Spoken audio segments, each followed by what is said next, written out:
Welcome to Regulation Resolution Solicitors, and my name is John Meadows. Thanks for joining us today. We're going to be talking about the Disclosure and Barring Service, also known as the DBS, and what it means for healthcare professionals. So let's cover what the DBS does, how barring decisions work, what you should do if you receive a minor to bar letter from the DBS, and why it's vital to understand fitness to practice investigations and their overlap with DBS proceedings.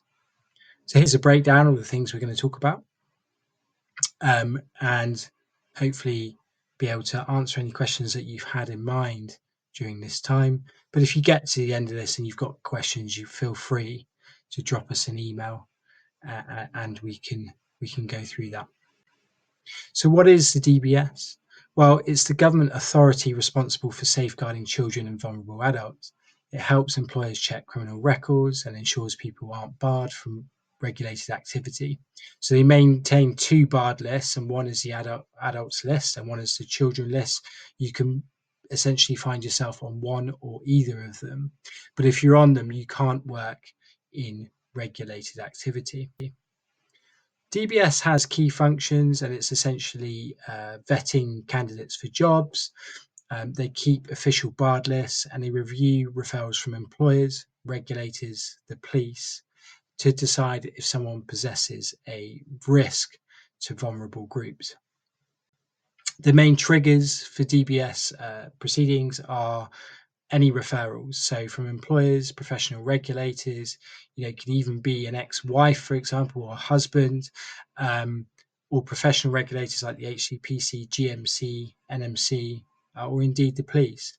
And it could be because of misconduct. There could have been safeguarding incidents in your home life, or there could be a criminal investigation ongoing. So they review that evidence, and often without a hearing, and they can act quickly to issue what's known as a minor to bar letter. A minor to bar letter is essentially, it means that the DBS is considering adding you to the barred list. The letter lays out what they believe you've done wrong and their evidence, and you've only got a short time frame to respond, usually 8 weeks. If you don't respond, it's likely that you'll be barred automatically, and really that can end your career, although there are routes of appeal, but it's really important you're on top of that. If you are barred, you can't work in any regulated activity, whether it's in the NHS, private practice, social care, education, or indeed a voluntary role. For most professionals, barring is kind of career ending, and it's really vital to act strategically and promptly in respect to these proceedings. There is a regulatory overlap if you are a regulated professional before one of the healthcare regulators like the GMC, NMC, or HCPC. Often these run alongside fitness to practice investigations. So your regulator might be investigating the same facts, and outcomes in one can affect the other, and inconsistent responses can cause major problems. So you need a unified and consistent strategy from the start. The main legal principle that the DBS will consider is the principle of proportionality, and the key legal test is that barring should only really happen if it's truly necessary to protect those groups, so either vulnerable adults or children. And if your regulator already suspended you or set conditions, or indeed has considered the same evidence and says that you don't pose a risk, you might argue that barring is legally excessive in the circumstances. Actions you can take if you get a minor to bar letter. What should you do if you get that letter? Read the details very carefully.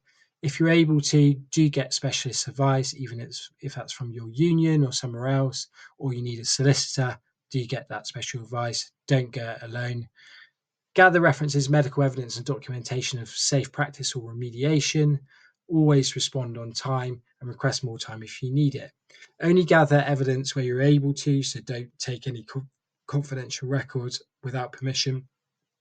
And as I say, if you need more time to consider those things, you ought to let them know.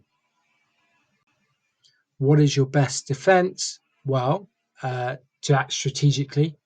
Notify your regulator and DBS about the ongoing cases.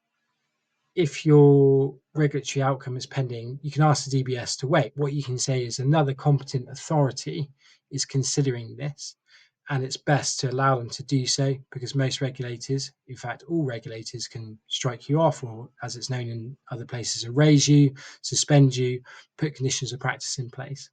And so what you can really say is another competent authority is considering that, and it would be disproportionate for the DBS to take action in those circumstances. Your best defence is really to understand the overlap between the DBS and fitness to practice, respond if you're able to, and address all of the concerns with well-supported evidence. You should, where you can, get legal professional support. That can really make all of the difference. People that are specialised in this area, who can support you in gathering the right evidence and making the right submissions, drawing on the statutory provisions and recent case law that certainly supports the need for the DBS to act proportionately.